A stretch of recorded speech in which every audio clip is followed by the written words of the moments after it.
Also, how you were talking about kind of breaking the loop in your behavior, like, oh, I want to make a change to that one thing, to break the loop, and then you start with something small, and then it ends up affecting more things. And you mentioned sometimes it's hard because you don't get pats on the back for those little things, Yeah, well, they're often so small that it's humiliating that you even have to do them. Yeah. But and a lot of time, like to yourself, it's like kind of big, like oh, I'm gonna drink 8 glasses of water a day now, and then it's almost like you're seeking that pat on the back, like you want to tell your friend, like, hey, I drink eight glasses of water now, and they're just like, yeah, so. Yeah, right. And you're like, why do I even, part of you is kind of like, why do I even do it then if no one's going to care? Yeah, well, there's a lesson to be drawn from that too, in terms of relationships that's really useful psychologically is, and this is a big mistake that people won't make. It's like, if you want to have a good long-term relationship with someone, then you watch them constantly, and when they do something that you like, you let them know. Yeah. Even if it's a small thing. Yeah. Because they're way more likely to do it again. And so sometimes a person will have kind of an inkling about what they might do that's good, or that would be good for their relationship with you, or that might even just be pleasing to you, but they won't say anything. Yeah. They're like afraid because maybe they won't get attention for it. Yeah. But then they do it and you notice, it's like, man, that's super powerful. Like you have to be really attentive though, because the good things that people do don't stand out. The mistakes they make stand out. And then you say, well, you made a mistake. It's like, yeah. But to watch and to reward someone for doing something small right, that's a step in the right direction, that is a killer strategy. I found that to be true with my daughter. She's 4.5 now. But and some kids really, some kids are tough and they don't respond to punishment at all. It's like you just can't, you can't intimidate them. Yeah. My daughter, if I just pointed at her, she would stop. But my son, it was like, that was just round one. He'd just laugh. He'd just laugh and run away, So, but he responded to reward like mad. If I watched him and he did something that was good and I told him that, it was like he was just like, yes. Yeah. So, dang, that's good. Yeah. It's reward is harder to use, but it's more effective if you can manage it. Yeah.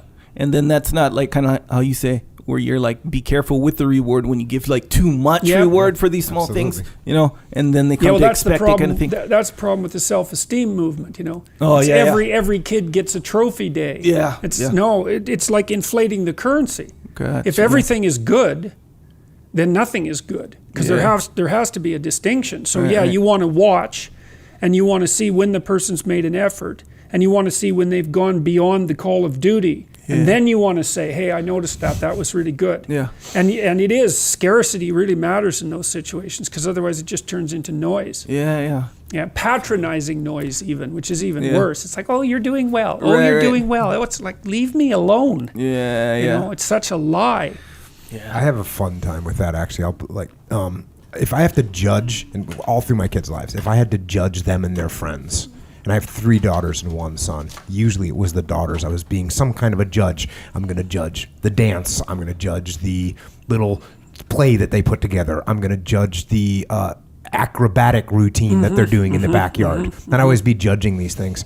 And I would have so much fun, because I would say, they'd do their little performance, their 1-minute performance. And they'd come out and say, well, how was it? And I'd say, okay, first of all, presentation overall, I'm giving you a 4.2. I didn't see one smile until you actually got on stage. That's wrong. And I would just go through and give them these really strong critique points. Yeah.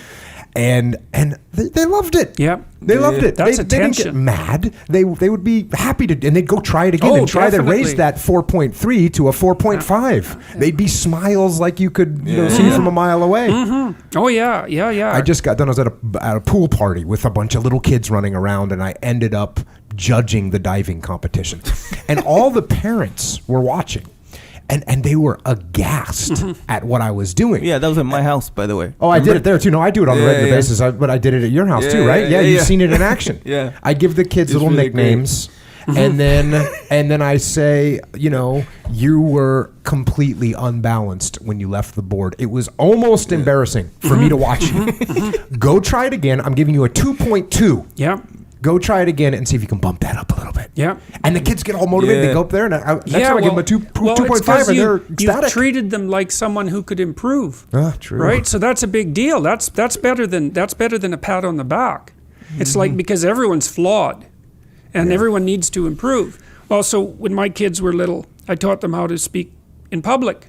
It took about an hour, and that was it. So I had them, they had to read something, and so they'd read it, and I was across the room and say, well, that's not loud enough. It's like, I can't hear you. It's like, belt it out. And then they'd get a little louder and say, no, that isn't what I mean.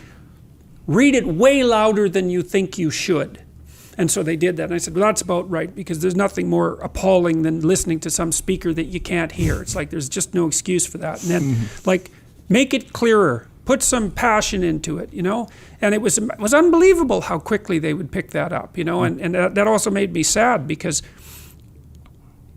it took so little time to get them to do that, and then they had it, And so, and that like a critic is your best friend if the critic isn't destructive, because what a critic does is say, look, you did 10 things, and like these 5 things, you need some work on those. They're not good. And here's some things you could do that would make them better. And here's 2 things that you got all right, and here's 3 things that you did pretty well at. And so then, well, what's the message? The message is, hey, you can handle some actual criticism. So you're not some little, useless, wimpy thing that's going to die just because someone isn't telling you that you're already wonderful. Plus, you're not already not nearly as wonderful as you could get. So let's keep that in mind. And then, you lay out a pathway for improvement. And then you treat the kid with some respect. And you also show that being an adult means that you know more than being a kid. Because, the kid does something, you say, oh, that was really good. It's like, what are you saying? Well, as an adult, I don't know any better than you do.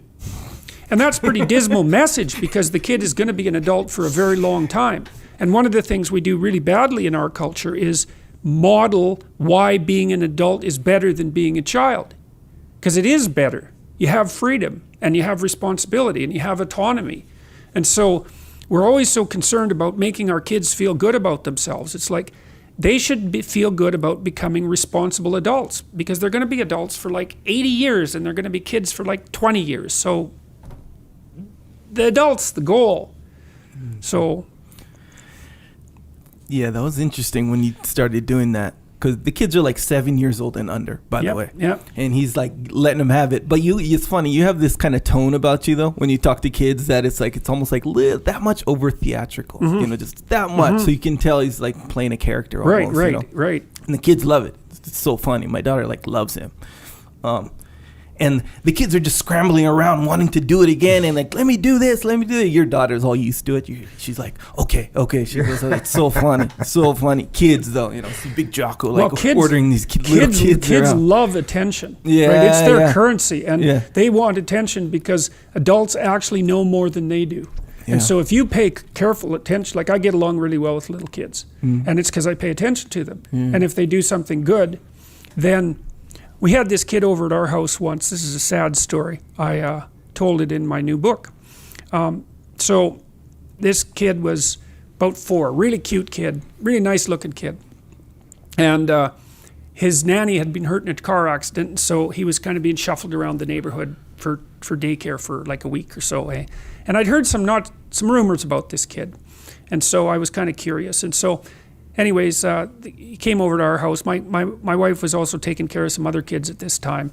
And I came home, and he was standing, the other kids were playing in the living room, and he was standing in the porch, sort of in the corner, kind of just wandering around back and forth. And I looked at him, and I thought, that's not so good. So I kind of poked him a bit, and I was poking him and trying to get him to play. And he had this really mask of a face on, unhappy. And I'd poke him, and he'd kind of jerk away and all that. And I couldn't get him to smile. I couldn't get him to play. And I thought, that's not good. That's not good, because he's 4. He should have, acted unhappy for 2 or 3 pokes and then kind of laughed, and then we would kind of get into it, So that wasn't so good. So then we had lunch, and the rule at our house was eat your damn lunch and say thank you to the person who made it, because otherwise they'll cook you horrible things and you'll die. So it's like, it's hard to cook lunch for you. Have some gratitude, you little monsters. And so you ate what was there. And so his mother, when she dropped him off, said, he probably won't eat anything all day, but that's all right. And we thought, well, actually, no, that's not all right, because he needs to eat. And it's not all right that he doesn't eat. Wrong. And so we'd learned how to feed recalcitrant children by that point. And so all the kids were at the table and they were eating, and my wife had made some chicken stew and he wasn't eating, and so she was trying to feed him. And so we were watching him very carefully, and so she'd bring up the spoon to his mouth and he'd like move his head back and forth, to refuse it.